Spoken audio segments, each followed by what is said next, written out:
నేను పెద్దలు గౌరవనీయులు రాష్ట్ర ముఖ్యమంత్రులు శ్రీ బట్టి విక్రమార్క గారిని మాట్లాడుతుందో కోరుతాను.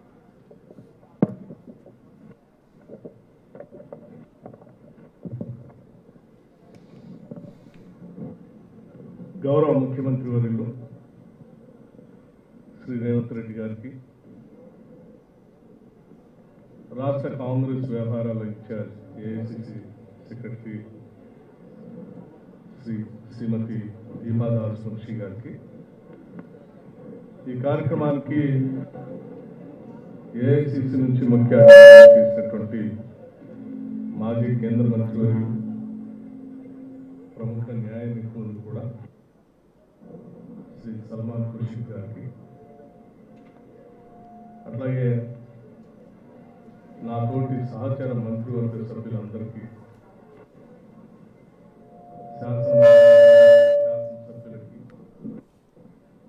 మాజీ రాష్ట్ర కాంగ్రెస్ కమిటీ అధ్యక్షులందరికీ, కార్యక్రమంలో పాల్గొనడానికి ఇక్కడ చేసినటువంటి రాష్ట్ర కాంగ్రెస్ కమిటీ కార్యనిర్వాహక అధ్యక్షుడు, సభను నిర్వహిస్తున్నటువంటి మహేష్ కుమార్ గౌడ్ గారికి, కార్యనిర్వాహక అధ్యక్షులందరికీ, అట్లాగే అనుబంధ సంఘాల అధ్యక్షులకి, మిత్రులారా, మీ అందరికి కూడా ముందుగా నా హృదయపూర్వకమైనటువంటి నమస్కారాలు. ఈరోజు దేశవ్యాప్తంగా మన ప్రీతమ నాయకుడు శ్రీ రాహుల్ గాంధీ గారు ప్రధాన ప్రతిపక్ష నాయకుడిగా ఇటు పార్లమెంట్లోనూ బయట కూడా ఈ దేశ సంపద దోపిడీ గురి కాకూడదని, దేశ సంపద అంతా కూడా దేశానికే చెందాలని, దేశ ప్రజలకే చెందాలని చెప్పి పెద్ద ఎత్తున ఆయన చేస్తున్నటువంటి ఉద్యమం మనందరికీ తెలిసిందే. ఇది ఈనాటి నుంచే కాదు, ఆనాడు కన్యాకుమారి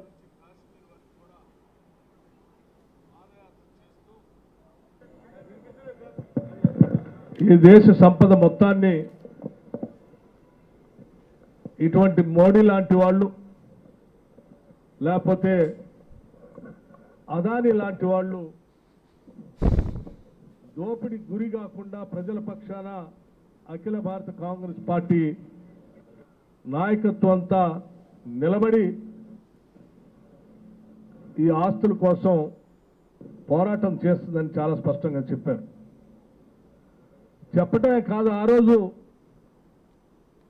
దశాబ్దాలుగా ఈ దేశంలో ఉన్నటువంటి ఆస్తుల్ని, వ్యవస్థల్ని, సంస్థల్ని కాంగ్రెస్ పార్టీ నిర్మాణం చేసి వనరులన్నింటినీ కూడా ప్రజలకు చెందేటట్టుగా మేము చేసి అందిస్తే, ఈరోజు ఆ వనరులన్నింటినీ కూడా దోపిడీకి గురి చేస్తూ నరేంద్ర మోడీ గారి నాయకత్వంలో భారత ప్రభుత్వం అదానీ లాంటి క్రోనీ క్యాపిటలిస్టులకి దోపిడీ చేసి పెడతా ఉంది. దానివల్ల దేశమంతా కూడా ఈరోజు సంపదను కోల్పోయే ప్రజలంతా కూడా వారి వారి ఆస్తులను కోల్పోయేటువంటి ప్రమాదంలో దేశం పడింది. ఈ దేశం కోసం అఖిల భారత కాంగ్రెస్ కమిటీ పక్షాన మనమందరం నిలబడాలని చెప్పి ఆయన పెద్ద ఎత్తున పిలిపించినటువంటి విధానం కూడా మనందరికీ తెలిసింది.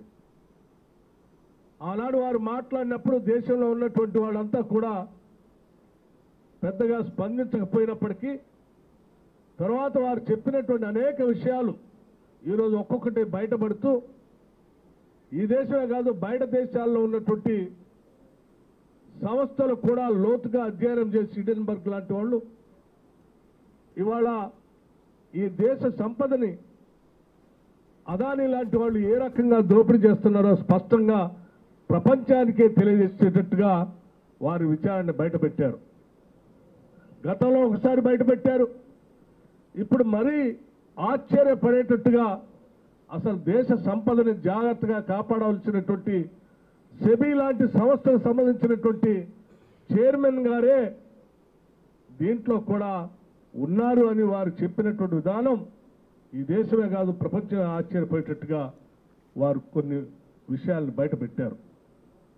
ఆనాటి నుంచి శ్రీ రాహుల్ గాంధీ గారు పార్లమెంట్లో ప్రతిపక్ష నాయకుడిగా గళమెత్తి వినిపిస్తూ వచ్చారు.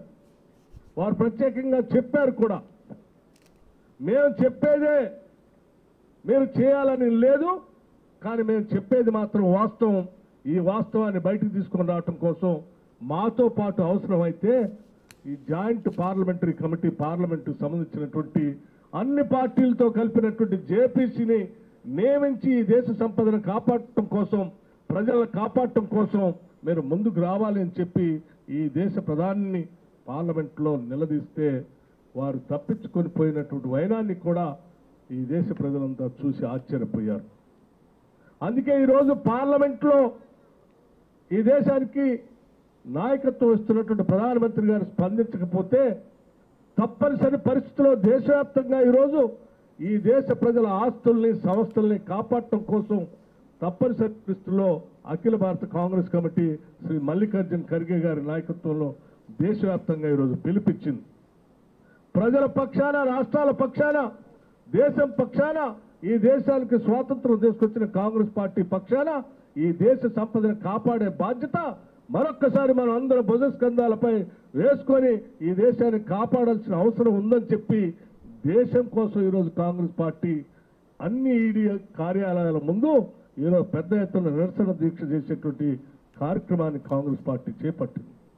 అందులో భాగంగానే ఈరోజు తెలంగాణ రాష్ట్రంలో కూడా దేశంతో పాటు ఈడీ కార్యాలయం ముందు రాష్ట్ర ముఖ్యమంత్రి రేవంత్ రెడ్డి గారు, రాష్ట్ర కాంగ్రెస్ కమిటీ అధ్యక్షులుగా కూడా వారే ఉన్నారు. వారి నాయకత్వంలో ఈరోజు యావత్ కాంగ్రెస్ పార్టీ ఇక్కడ ఉన్నటువంటి మంత్రివర్గ సహచరులు కానీ, శాసన సభ్యులు కానీ, శాసన మండలి సభ్యులు కానీ, పార్టీ కానీ రాష్ట్ర వ్యాప్తంగా కూడా ఒకే ఏకోన్ముఖంతో ఈరోజు ఈడీ కార్యాలయం ముందు ఈ నిరసన దీక్ష కార్యక్రమం చేపట్టడంతో పాటు అదానీ దోపిడీ చేసినటువంటి ఆస్తుల్ని, వ్యవస్థల్ని తిరిగి భారతదేశానికి ప్రజలకే అందించేంత వరకు, జేపీసీ వేసేంత వరకు మనం పోరాటం చేస్తామని చెప్పి ఈ కార్యక్రమాన్ని తీసుకోవటం జరిగింది. దీంట్లో మీరంతా పాల్గొని దేశ సంపదను కాపాడటం కోసం రాహుల్ గాంధీ గారు, మల్లికార్జున్ ఖర్గే గారు ఇచ్చినటువంటి పిలుపు మేరకు ప్రజల కోసం, దేశం కోసం రోడ్డు మీదకి వచ్చి ఈరోజు ఇక్కడ కూర్చున్నందుకు మీ అందరికీ రాష్ట్ర కాంగ్రెస్ కమిటీ తరఫున హృదయపూర్వకమైనటువంటి ధన్యవాదాలు తెలియజేస్తున్నాం.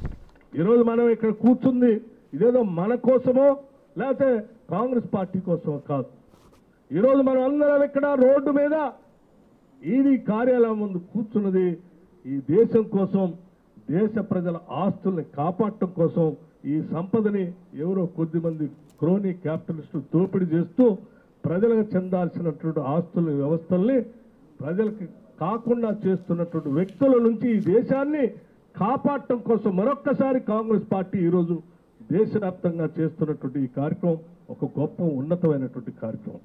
ఇటువంటి నోబెల్ కార్యక్రమం, ఉన్నతమైన కార్యక్రమం కోసం ప్రతి కార్యకర్త, కాంగ్రెస్ నాయకులు ఈరోజు ముందుకొచ్చి పనిచేస్తున్నందుకు హృదయపూర్వకమైనటువంటి అభినందనలు తెలియజేస్తూ, దీనికోసం ప్రత్యేకంగా ఢిల్లీ నుంచి వచ్చినటువంటి సల్మాన్ ఖుర్షీద్ గారికి, అఖిల భారత కాంగ్రెస్ కమిటీ ఇన్ఛార్జ్ సెక్రటరీ శ్రీమతి దీపాదాస్ మున్షి గారికి కూడా ప్రత్యేకంగా ధన్యవాదాలు తెలియజేస్తూ, నాతో పాటు పాల్గొన్నటువంటి మిత్రులందరికీ నా హృదయపూర్వకమైనటువంటి ధన్యవాదాలు తెలియజేస్తూ, మనం అందరం ఈ దేశ సంపదను కాపాడేంతవరకు ముందుండి నడుద్దామని చెప్పి మీ అందరికీ మరొకసారి నా హృదయపూర్వకమైనటువంటి ధన్యవాదాలు తెలియజేస్తూ సెలవు తీసుకుంటాను.